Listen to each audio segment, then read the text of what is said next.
Bismillahirrahmanirrahim. I am Muhammad Asif Kumman. Today we'll discuss the very important topic test, that is a preposition. Let's move to the board.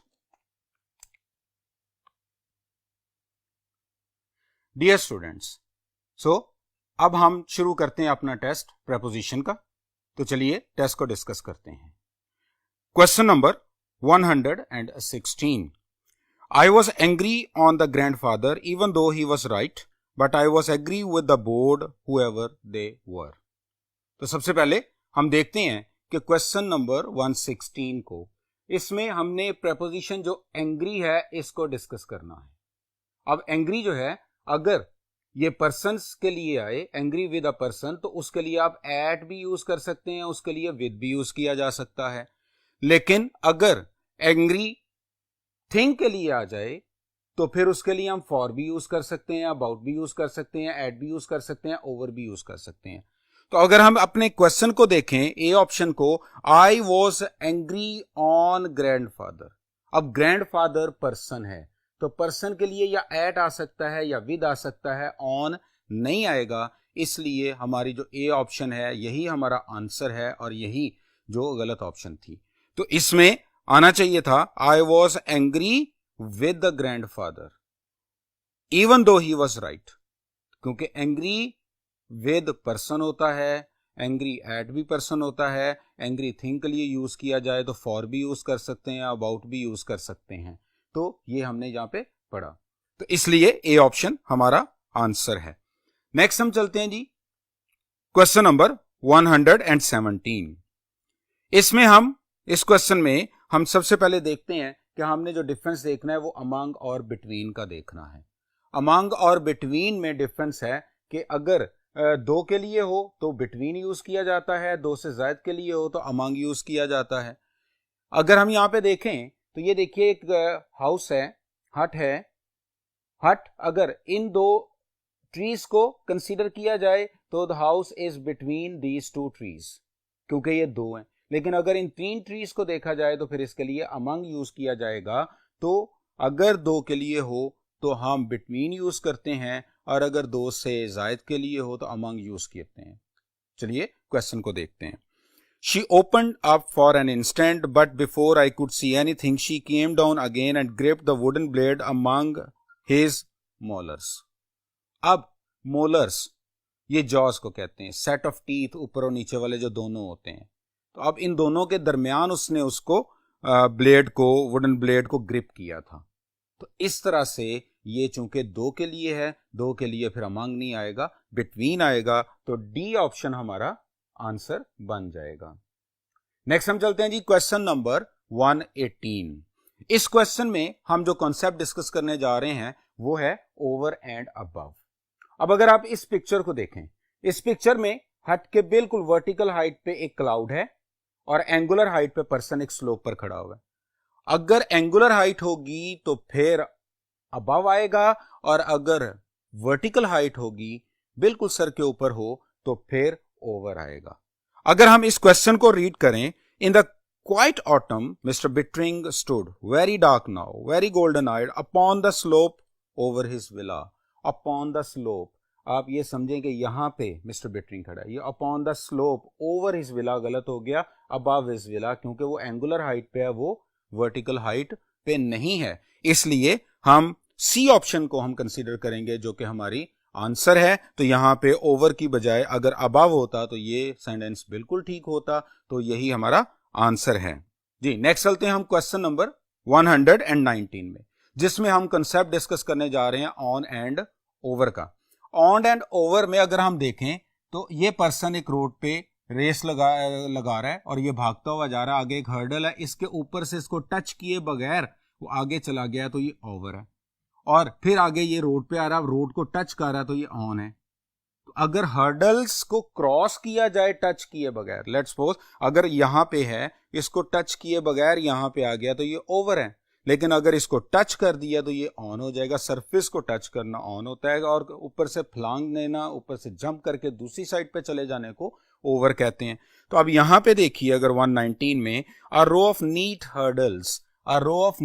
Hurdles अब इसके ऊपर से उसने race जीती थी तो definitely वो हर्डल्स को जंप करके उसने पार किया होगा। जब उसने जंप करके पार किया होगा तो वो ऑन नहीं, उसको टच नहीं किया होगा, उसकी सरफेस से ऊपर होगा और उससे गुजर के चला गया होगा। इसलिए यहां पे ऑन की बजाय ओवर आना चाहिए था। तो हमारा जो आंसर बनता है वो ऑन बनता है।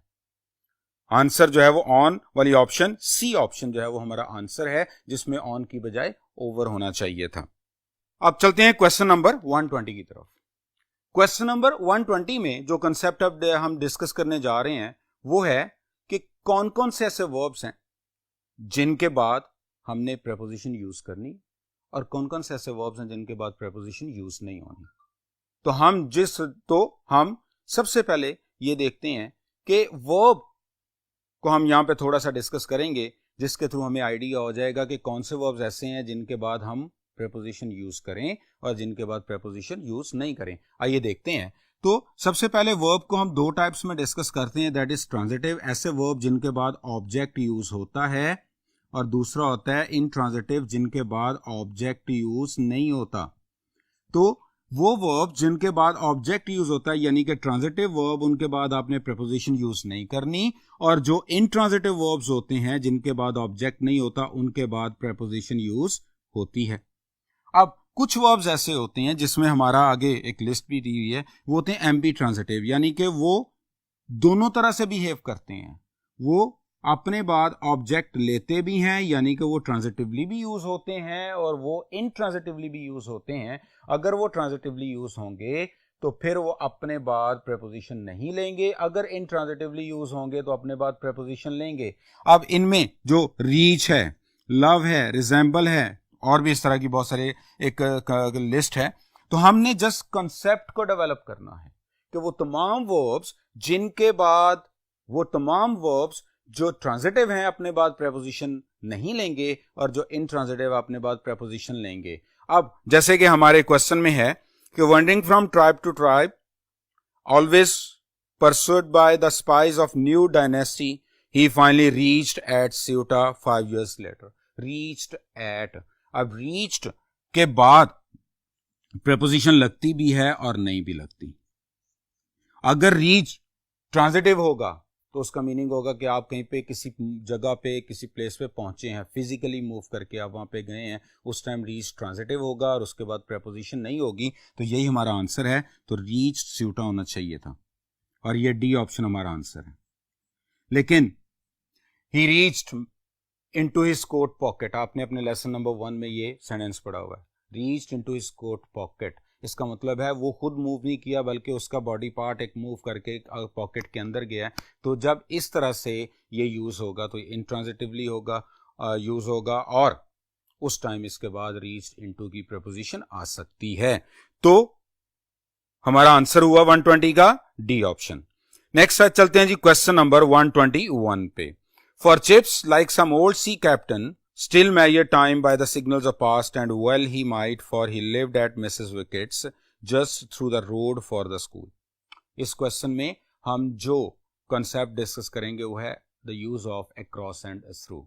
तो ये देखते हैं कि use of across and through. अब अक्रॉस होता है किसी सरफेस के ऊपर से दूसरी तरफ चले जाना। इसमें बाउंड्री से एक बाउंड्री से एंटर हो और दूसरी बाउंड्री से हम बाहर निकलें, ये जरूरी है।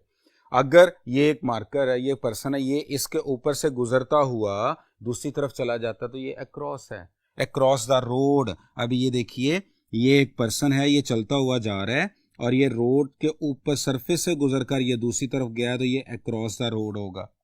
लेकिन अगर किसी एनक्लोज एरिया के अंदर से गुजर के जाया जाए, चाहे वो फिजिकल हो, एनक्लोजर हो या वर्चुअल हो, कवरिंग हो, तो उसके लिए थ्रू यूज होते हैं। लाइक आप ये देखें, ये पर्सन है, ये एक पाइप के जरिए एंटर होता है और दूसरी तरफ से वो निकलता है। तो चूंकि ये एनक्लोज्ड एरिया से है, कवरिंग है, तो फिर ये थ्रू यूज होगा। तो अगर सरफेस के ऊपर से गुजर के बाउंड्री के उस पार चला जाए तो वो अक्रॉस होता है। अगर किसी कवरिंग वाले एलिमेंट से एनक्लोज्ड एरिया से हम गुजरें, वो कवरिंग चाहे फिजिकल हो, वो कवरिंग चाहे वर्चुअल हो, तो फिर हम उसके लिए थ्रू यूज करेंगे। आइए अब क्वेश्चन को देखते हैं। क्वेश्चन 121 में लिखा हुआ है just through the road. Just through the road. अब रोड के ऊपर से गुजर के जाएगा, रोड के अंदर से गुजर के नहीं जाया जा सकता, तो इसलिए रोड के लिए थ्रू गलत है, इसके लिए अक्रॉस होना चाहिए था। तो हमारा answer D option, delta option, जहां पे थ्रू की जगह अक्रॉस द रोड होना चाहिए था। नेक्स्ट हम चलते हैं जी 122 पे। 122 में देखिए, I sometimes think that the bright boy who has always depended in his ability to get things quickly is the most pitiable object among all our failing students. इसमें बी ऑप्शन हमारा answer है। Depended इन की बजाय depended on होना चाहिए। इसके लिए जो हम कॉन्सेप्ट देखेंगे दैट इज प्रेपोजिशन कोलोकेशंस देखेंगे। कोलोकेशन के यानी कि प्रेपोजिशन के साथ कौन कौन से, किन किन वर्ड्स के साथ कौन कौन सी फिक्स प्रेपोजिशंस आती हैं, तो कुछ हमने यहाँ पे देखी हैं कि जो हमने प्रीवियस अपने लेक्चर में भी इसको देखा था। अब देखिए जैसे टू है, लिसन के साथ टू यूज होता है, स्पीक के साथ टू यूज होता है, similar to, use to, superior to, accustom to, crowded with, satisfied with, charged with, acquainted with. तो इस तरह से ये फिक्स्ड प्रेपोजिशंस होती हैं जो कि वर्ब्स के साथ, एडजेक्टिव के साथ यूज होती हैं। इनको प्रेपोजिशन कोलोकेशंस कहते हैं और इनकी एक डिटेल्ड लिस्ट भी है जो कि हमने अपने लेक्चर में डिस्कस भी की थी। तो इस तरह से अगर देखें तो बी ऑप्शन हमारा आंसर, इस तरह से देखें तो बी ऑप्शन हमारा आंसर है। जहां पे डिपेंड के साथ इन लिखा हुआ है जो कि गलत है, तो डिपेंड के साथ ऑन आना चाहिए। तो बी ऑप्शन हमारा आंसर हो गया जी। नेक्स्ट हम देखते हैं 123। These were blessed breaks in routine but not of course comparable to the holidays we got on Christmas. इस क्वेश्चन के अंदर हम preposition of time को देखेंगे और preposition of time में जो हम बेसिक preposition देखते हैं वो in, on और at है, ये फिक्स टाइम के लिए यूज होती हैं। अब इसमें अगर हम देखिए तो at जो है वो प्रिसाइज टाइम या क्लॉक टाइम के लिए यूज होती है या इवेंट के लिए यूज होती है। ऑन डेज के लिए यूज होता है और डेट्स के लिए यूज होता है। मंथ्स के लिए, ईयर्स के लिए, सेंचुरीज और डेकेड्स के लिए हम इन यूज करते हैं। अब हमारे पास लिखा हुआ है got on Christmas. Christmas is a name of event, इसलिए अगर इवेंट का नेम है तो ये इसके लिए डेफिनेटली ऐड आना चाहिए। तो यहां पे हमारा जो आंसर बना वो डी ऑप्शन आंसर बना, क्योंकि एट क्रिसमस होता है। लेकिन अगर क्रिसमस के साथ या ईद के साथ डे का वर्ड ऐड किया जाए, क्रिसमस डे, ईद डे, तो फिर ऑन की प्रेपोजिशन यूज हो सकती है, on Eid day, on Christmas day. लेकिन अगर जस्ट क्रिसमस है, ईद है, तो फिर हम एट यूज करेंगे। हम इवेंट के तौर पर उसको एट यूज करेंगे। अगर डे के तौर पर लेंगे तो फिर आप उसके लिए ऑन यूज कर सकते हैं। तो हमारा आंसर डी ऑप्शन हो गया जी। आइए अब हम क्वेश्चन 124 देखते हैं। डियर स्टूडेंट्स, क्वेश्चन 124 को देखते हैं। How am I ever going to teach them the principles of truth with an influence like yours to fight for. अब यहां पे अगर हम देखें तो फाइट फॉर, फाइट किसी के अगेंस्ट लड़ी जाती है। तो अगर हम इस क्वेश्चन को यहां पे देखें तो एक पर्सन अगर वॉल के साथ टेक लगा के खड़ा है तो ये पर्सन अपनी फोर्स वॉल की तरफ लगा रहा है, जबकि इसको वॉल फ्रंटवर्ड फोर्स लगा रही। तो जब दो ऑपोजिट फोर्सेस को लाइट करती हैं तो वहां पे प्रेपोजिशन अगेंस्ट यूज होती है। इसलिए डी ऑप्शन हमारा आंसर है, जहां पे हमारा फॉर की बजाय अगेंस्ट आना चाहिए था। नेक्स्ट हम देखते हैं जी question number 125। Across the road after a rampart. इस क्वेश्चन में हमारा स्टार्ट में ये गलत हो गया, ए ऑप्शन में, जहां पे आफ्टर द रैम्पार्ट लगा हुआ है। अगर हम इस कॉन्सेप्ट को देखें तो आफ्टर टाइम के लिए यूज होता है, बिहाइंड प्लेस के लिए यूज होता है। रैम्पार्ट वॉल को कहते हैं और वॉल प्लेस है।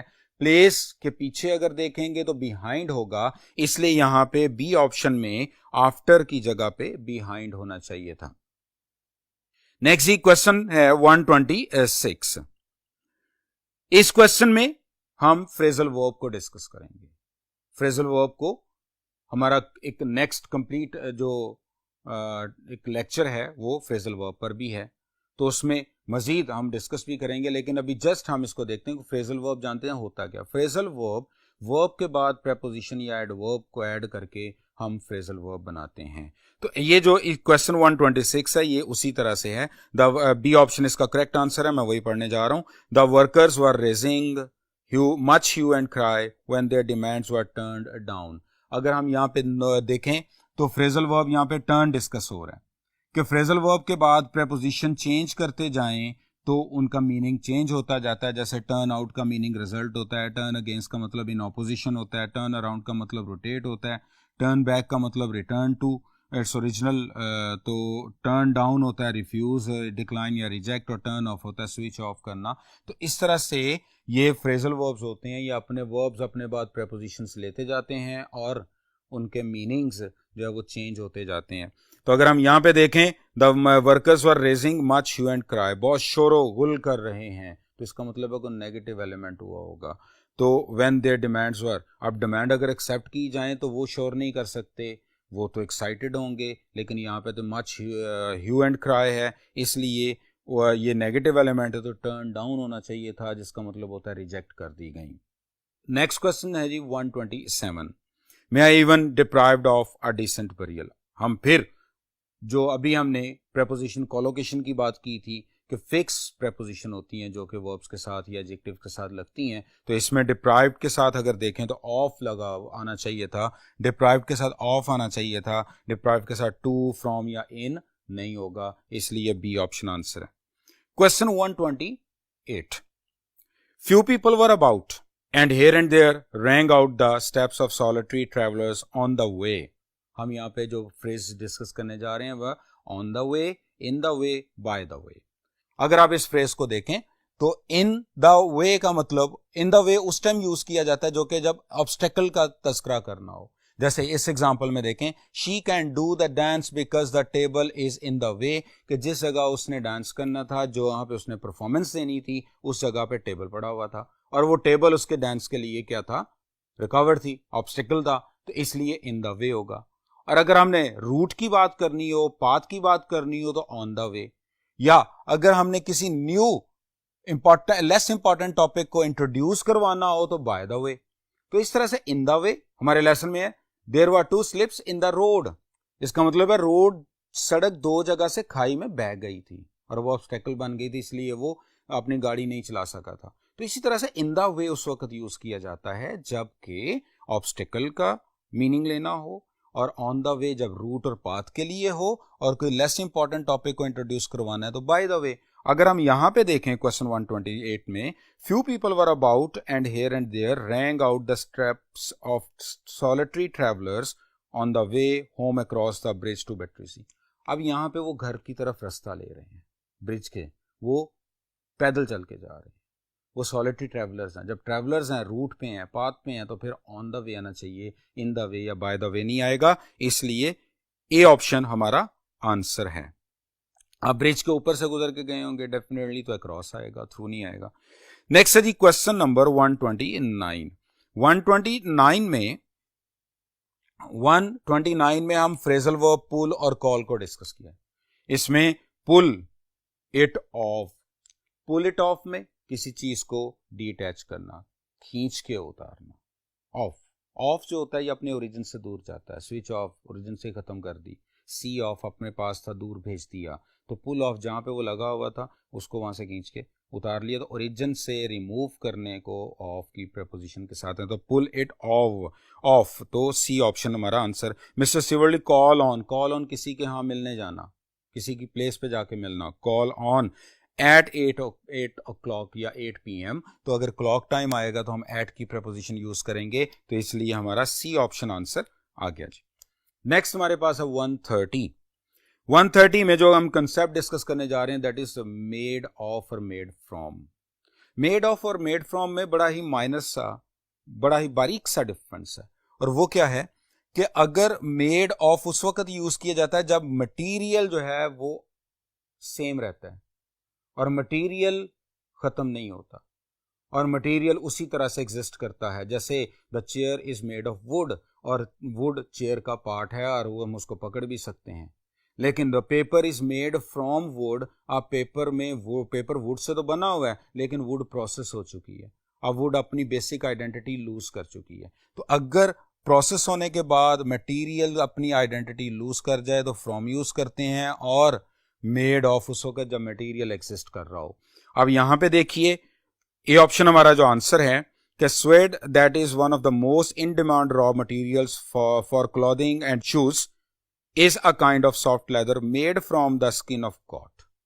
अब यहाँ पे स्किन ऑफ गॉट है, जब उसको लेदर में कन्वर्ट किया तो वो स्किन ऑफ गॉट नहीं रह जाती, वो लेदर बन जाती है। तो इसलिए प्रोसेस हो गया। प्रोसेस जब मटेरियल प्रोसेस होकर एक न्यू फॉर्म अडॉप्ट करती है तो फिर उस वक्त हम उसके लिए मेड फ्रॉम, तो यहाँ पे मेड फ्रॉम आना चाहिए था, मेड ऑफ नहीं आएगा। नेक्स्ट ही 131 पे चलते हैं। डी ऑप्शन हमारा आंसर है और उसी को मैं पढ़ रहा हूं। They then met the head and were shown over the school, the chips saw them off. अभी हमने ऑफ की प्रपोजिशन को डिस्कस किया था। सी ऑफ, अलविदा कहना, किसी को अपने पास से दूर भेजना, तो सी ऑफ आना चाहिए था ओ डबल एफ के साथ, at the railway station in the evening. और फिर यहाँ पे हमने फिर वही प्रपोजिशन ऑफ टाइम को देखा, तो इवनिंग के लिए इन यूज होता है, इवनिंग के लिए इन यूज होता है, एट या ऑन यूज नहीं होता। तो डी ऑप्शन हमारा आंसर है। नेक्स्ट क्वेश्चन डिस्कस करने के लिए हम मजीद देखते हैं। जी डियर स्टूडेंट्स, क्वेश्चन नंबर 132, और 132 में हम फ्रेजल वर्ब पुट को डिस्कस करेंगे। अब पुट में देखिए, अगर हम पुट इन फॉर कहें तो वो उसका मीनिंग अप्लाई होता है, पुट अवे का मीनिंग टाइडी होता है, पुट ऑफ का मीनिंग पोस्टपोन होता है, पुट अप विद का मतलब टॉलरेट होता है। तो यहाँ पे देखिए, Chips had put in for Brookfield after year at Melbury. तो अगर हम देखें कि पुट इन फॉर का मतलब होता है अप्लाई करना, तो चिप्स ने मेलबरी स्कूल को छोड़ा और फिर ब्रुकफील्ड में अप्लाई किया, तो इसलिए यहाँ पे आना चाहिए था पुट इन फॉर। तो ये हमारा आंसर है, सी ऑप्शन हमारा आंसर हो गया। नेक्स्ट हम चलते हैं जी 133 पे। 133 में हम फ्रेजल वर्ब पास को डिस्कस करेंगे। आप यहाँ पे देखिए कि पास अवे का मतलब होता है डाई, पास बाय का मतलब ट्रेवल और past without stopping, pass on का मतलब कन्वे और कम्युनिकेट, पास ओवर का मतलब होता है इग्नोर करना। तो अगर हम इस क्वेश्चन को देखें कि I had scarcely passed my 12th birthday, अब पास अवे कहेंगे जैसा कि ए ऑप्शन में है, तो उसका मतलब मर जाना होता है, डाई, तो वो गलत हो जाएगा, यहाँ पे पास आना चाहिए था। My 12th birthday when I entered the inhospitable regions of examination through which for the next 7 years I was destined to journey। अब यहाँ पे एक और जो कंसेप्ट है वो एंटर का है। एंटर अगर फिजिकली किसी चीज के अंदर दाखिल होना है तो फिर एंटर ट्रांजिटिव वर्ब है और उस वक्त उसके बाद इनटू नहीं आता। लेकिन अगर कंपटीशन का मीनिंग लेना हो तो फिर एंटर के साथ इनटू की प्रपोजिशन यूज हो सकती है। तो यहाँ पे चूंकि एंटर्ड द इनहॉस्पिटेबल रीजन, तो यहाँ पे वो फिजिकल जो एंटर जो है वो पास एंटर होने के मीनिंग में शो हो रहा है, इसलिए यहाँ पे इसके बाद प्रपोजिशन नहीं आएगी। तो डी ऑप्शन हमारा आंसर हो गया। अब हम चलते हैं 134 पे। 134 में देखिए, ए ऑप्शन जो कि हमारा आंसर भी है, inside the carton was a push button unit fasten to a small wooden box. हम यहाँ पे जो कंसेप्ट अभी हमने जो डिस्कस किया कि प्रपोजिशन कोलोकेशन का, फिक्स प्रपोजिशन विद वर्ड्स, तो यहाँ पे फास्टन, जैसे कि यहाँ पे देखिए कि फैशन के साथ जो फिक्स प्रपोजिशन वो टू आनी चाहिए थी, जो कि प्रपोजिशन कोलोकेशन है, और इसलिए ए ऑप्शन हमारा आंसर होगा। नेक्स्ट ही हम देखते हैं क्वेश्चन 135 को। डी ऑप्शन हमारा आंसर, वही मैं रीड आउट करने जा रहा हूं। आई इम्प्रोवाइज द सैक, यहाँ पे इम्प्रोवाइज जो है वो ट्रांजिटिवली यूज हुआ हुआ है, इसलिए इसके बाद प्रपोजिशन नहीं यूज होगी, जो कि हम डिस्कस कर भी चुके हैं। तो इसलिए ए ऑप्शन में विद लिखा हुआ है वो गलत है। Stuffed the books into it, तो यहाँ पे stuff the books into it, तो टू और टू वर्ड्स का एक यहाँ पे हम कॉन्सेप्ट समझेंगे। यहाँ पे देखिए कि ये एक एरोप्लेन है, एयरप्लेन है, और वो जो फ्लाई कर रहा है टूवर्ड द माउंटेन और एयरपोर्ट। अगर हमने इसकी मूवमेंट की डायरेक्शन बतानी है तो टू वर्ड लिखेंगे, और अगर हमने इसकी फिजिकल डेस्टिनेशन जहां पे उसने एक्चुअल में पहुंचना है अगर उसका बताना होगा तो फिर हमने टू लिखना होगा। तो यहां पे उसने बुक्स को जिस जगह पर रखना है, जो कि सैक है उसके अंदर रखा है, तो उसकी प्लेस बताई है, इसलिए यहां पे टू आएगा, इनटू नहीं आएगा। तो हमारे पास stuff the books to it होना चाहिए, स्टफ द बुक्स टू जी। तो यहां पे टू फिजिकल डेस्टिनेशन के लिए यूज होता है। तो अगर हमने जस्ट मूवमेंट की, तो हमने यहां पे जो मूवमेंट की डायरेक्शन को बताना हो तो टू वर्ड्स या टू वर्ड्स के साथ, और अगर हमने फिजिकल डेस्टिनेशन बतानी होगी तो फिर हम क्या करेंगे, फिर हम टू को डिस्कस करेंगे। लेकिन अगर लेट्स सपोज देखिए कि अगर कोई एक पर्सन, ये एक बिल्डिंग है, ये इसका दरवाजा, एक पर्सन यहां से मूव करता है और इसके अंदर चला जाता है। तो एक पर्सन ने जब मूव करके किसी इनक्लोज्ड एरिया के अंदर जाया जाता है तो फिर इनटू यूज करते हैं, उसने बुक्स उठाई और सैक के अंदर डाल दी। तो ही पुट्स द बुक्स, उसने बुक्स उठाई और सैक के अंदर डाल दी। तो इसलिए यहाँ पे टू यूज नहीं करेंगे, यहाँ पे इनटू यूज करेंगे, क्योंकि उसने एक एनक्लोज्ड एरिया की तरफ मूव किया तो बुक्स को मूव करवाया, तो इसलिए यहाँ पे इनटू आना चाहिए था। तो इस तरह से डी ऑप्शन हमारा answer. I improvise the sack, stuffed the books into it, put it over my shoulder and went down to the stairs into the darkness. तो अब यहाँ पे आप देख सकते हैं कि I improvise the sack, D option हमारा answer. I improvise the sack, stuffed the books into it, put it over my shoulder and went down the stairs into the darkness. तो ये हमारा आंसर था डी ऑप्शन। तो ये हमारा आज का प्रेपोजिशन का टेस्ट नंबर 7 था, जो कि हमने यहाँ पे डिस्कस किया। उम्मीद है कि आपने काफी अच्छा स्कोर इसमें किया होगा। तो इंशाल्लाह नेक्स्ट टाइम नेक्स्ट टेस्ट के साथ फिर हाजिर होंगे। अल्लाह हाफिज।